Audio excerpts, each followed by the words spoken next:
The new HBO show Perry Mason starts off a few days after Christmas in 1931. Most of the country is having to deal with the Great Depression, but not Los Angeles. It's like it isn't even affected. And one of the reasons for that is the booming film industry. And Perry Mason is a private investigator on a job having to tail one of those film stars because the studio has hired him to try to catch him in a morality clause. Basically, anything this guy gets caught doing that's immoral, it'll void his contract and the company doesn't have to pay him. So Perry Mason and his friend Pete Strickland have been tailing this guy for a few days, catching him in nothing, following him from restaurants to a movie theater where he watches his own movies, and then finally one night they catch him walking into an apartment complex, and they notice that he's greeted by another familiar Hollywood starlet. So Mason sneaks in and sees that this guy is covering her in food and going down on her, and that seems pretty immoral, so Mason snaps a couple of photos, but does end up getting caught and has to flee the apartment in the nick of time. He then heads home, and his home is right off of an airstrip that's used for sightseeing tours. And he's greeted at his house by a Christmas package that was returned to sender. Mason had sent the package to his 9-year-old son who's living with his mother, and the sight of the package pisses him off. Later that day, his attorney/mentor, E.B. Jonathan, pops in. Mason can't figure out exactly how he was able to pop in because you have to get through a security gate to get to his house, and E.B. just sweet-talked the guy for the code. And E.B. might have a job for Mason.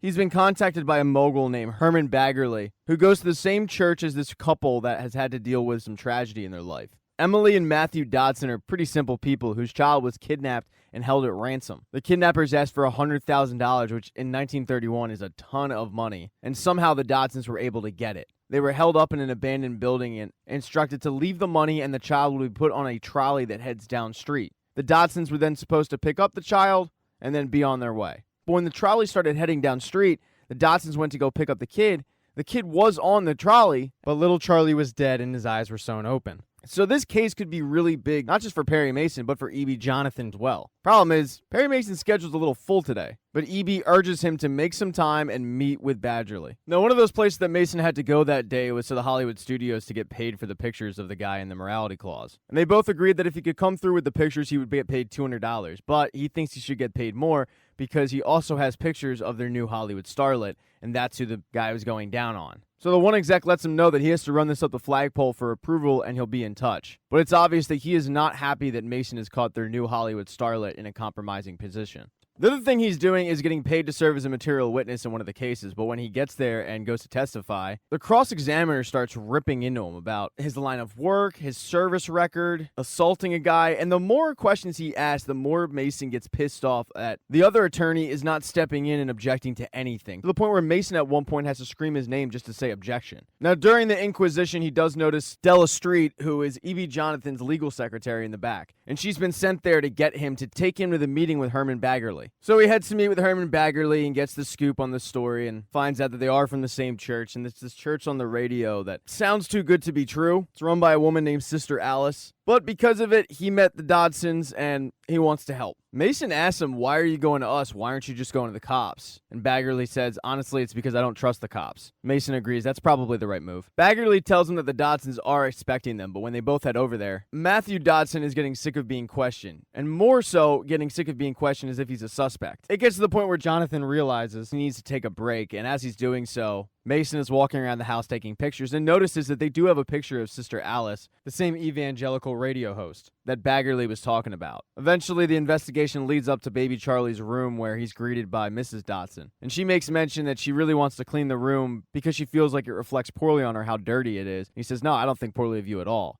She then mentions how she feels like she's being punished by God for this, and asks Mason if he has a son, which he does, a 9-year-old. And the more the two start talking about what each other's child likes, she gets more emotional and has to leave. After they talk to the Dodsons, Mason, E.B., and Della head back to E.B.'s office and start going over their story. And the thing that Mason is hung up on is the same thing the cops are hung up on. Where did this guy who's a simple grocer get $100,000? The other thing he can't understand is Mrs. Dodson's story. She put baby Charlie to bed, she headed downstairs to clean some dishes, she headed back upstairs, she came back downstairs, fell asleep near the radio, and never once woke up when someone broke into her house and stole her child. Because of that, he's leaning towards it being an inside job, which is what the cops are leaning towards, although he's not willing to hang his hat on it. Mason makes mention that whoever did this must have cased the place for months to know Mr. Dodson's schedule and what time Mrs. Dodson would put Charlie down. EB wants him to go to the place where the crime went down and look around, see if he can find out some things, and he says, I'll do it, but the cops aren't going to appreciate me looking over their shoulder, and I have a private investigator's license to think about that could be revoked. But Mason's broke and he's willing to do it. That night, he hooks up with a local pilot from the airstrip, and the relationship is nothing more than physical.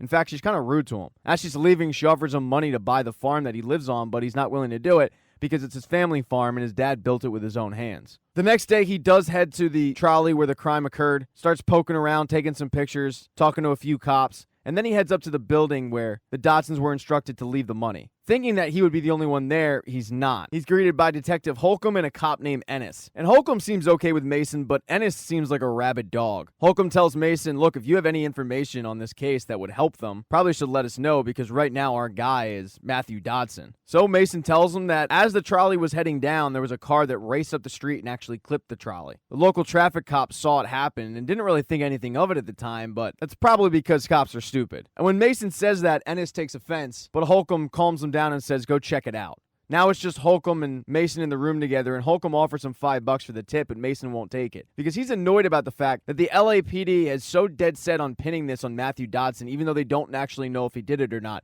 They just need a fall guy for it. So Holcomb puts the $5 away and says, look, you can enjoy being cop in here and you can take your pictures, but I'm going to find out that Matthew Dodson did this. And then he leaves. Mason stays in the building, taking some pictures, and then afterwards he heads to the coroner's office. And he's been to the coroner's office before anytime he needs cheap clothing, kind of an early thrift shop. Coroner sells him clothes from the dead that have no family and can't pick it up. So it's a win-win for both sides. But Mason heads there this time to check out the body of baby Charlie. Before he's able to do so, though, he checks his messages and finds out that the Hollywood execs have left him 2 tickets for their New Year's Eve party that night, and he thinks, sweet, I'm going to get paid for the pictures. He then gets the okay to check out baby Charlie's body, but when the coroner pulls out the body, Mason is shook, and it is an uncomfortable scene. Even though Mason is visibly upset by the scene of a dead baby, he is able to procure one of the threads that was used to sew the baby's eyes open. He then heads to that New Year's Eve party, but he's not in the right state of mind. Because he had 2 tickets, he invited Pete Strickland, who helped him on the case. Pete's having a great time. I mean, there's Hollywood stars all over the place, and he can't figure out why Mason's not having a good time.